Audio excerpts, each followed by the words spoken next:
fils avait vraiment des problèmes de sommeil à 5 mois. Il dormait à peine 3 fois une demi-heure la journée. Et la nuit, j'en étais arrivée à ce qu'il se réveille toutes les heures pour téter. Et donc, j'ai mis en place la méthode Au dodo les petits de Anna Wahlgren. Alors, j'ai voulu la commencer quand il avait 5 mois. 5 mois. Mais en fait, je n'ai pas pu parce qu'il y a un groupe Facebook par rapport à cette méthode qui donne beaucoup de bons conseils et c'est que des mamans qui l'ont expérimenté et qui ont bien compris aussi toute la pédagogie d'Anna Wahlgren et elles ont expliqué en fait il faut que l'enfant il soit diversifié midi et soir. Et moi, à 5 mois, il ne l'était pas encore.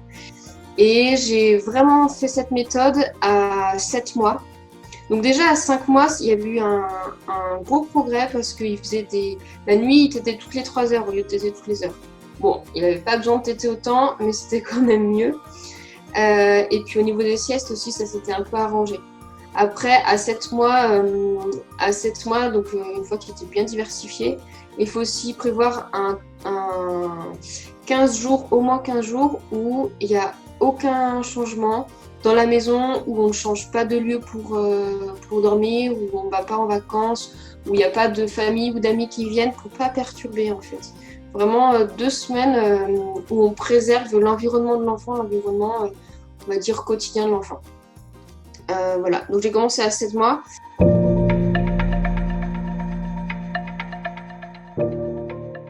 Cette méthode a 3 objectifs.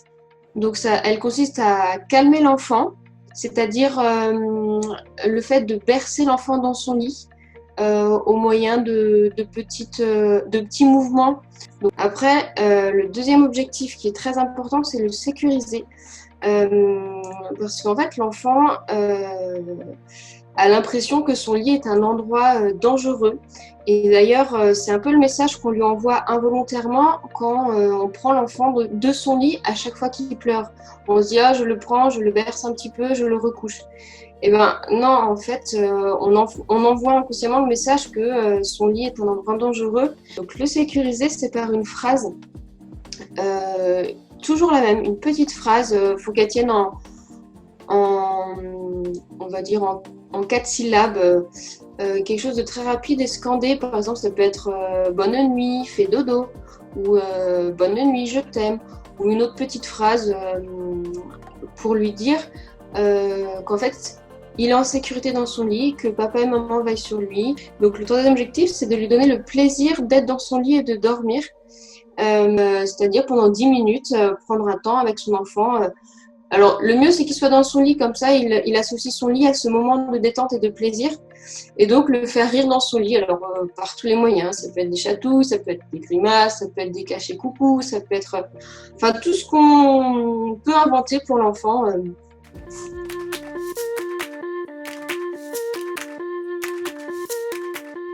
En positif, déjà c'est que ça a marché au bout de 2 semaines et ce que j'ai trouvé vraiment super, c'est que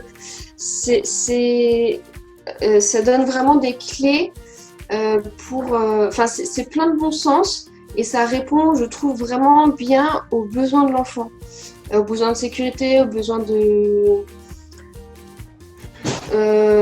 sommeil, aux besoins, c'est pas parce qu'il y a beaucoup de méthodes finalement pour endormir les enfants et je me suis renseignée sur d'autres, mais finalement c'est pas une méthode où on laisse pleurer l'enfant et c'est ça que j'ai beaucoup apprécié, même si c'est une méthode où on apprend à écouter les pleurs de l'enfant et à les décrypter, mais c'est une méthode où on accompagne les pleurs de l'enfant. C'est pas une méthode où on dit bon, je te laisse pleurer 1 minute, je reviens. Je te laisse pleurer 2 minutes, je reviens. Je te laisse pleurer 3 minutes, je reviens.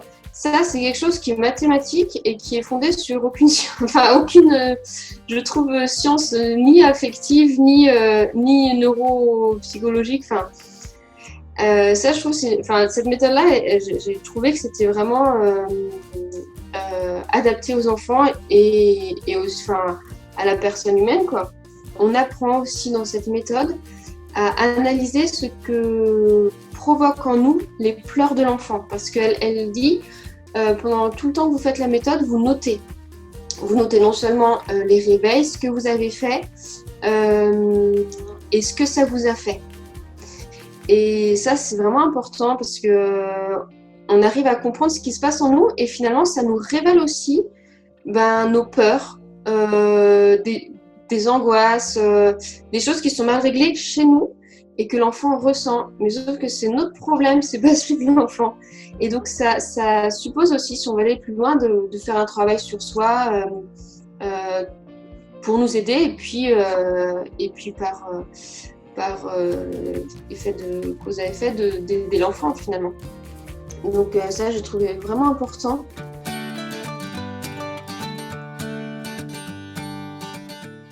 Le papa, il a pris beaucoup plus de place au niveau du sommeil et c'est vrai que jusqu'à présent, comme c'est moi qui l'allaitais, puis comme je me réveille plutôt aussi que lui quand j'entends pleurer, c'était plus moi qui étais en charge de ça et en fait ça lui a permis de prendre sa place finalement et que moi je lui laisse aussi un peu plus de place et en plus il a plus de recul par rapport aux pleurs de l'enfant parce que la maman c'est sûr qu'on est tellement connectés qu'on a moins de facilité à les décrypter et puis aussi l'effet que ça fait sur nous. Moi je sais que ça il y a des fois où j'étais super énervée, parce que j'arrivais plus et lui, en fait, ça permet de prendre le relais et de s'entraider. Donc, ouais, il a pris comme plus d'importance dans son rôle de père et puis dans sa relation avec son fils.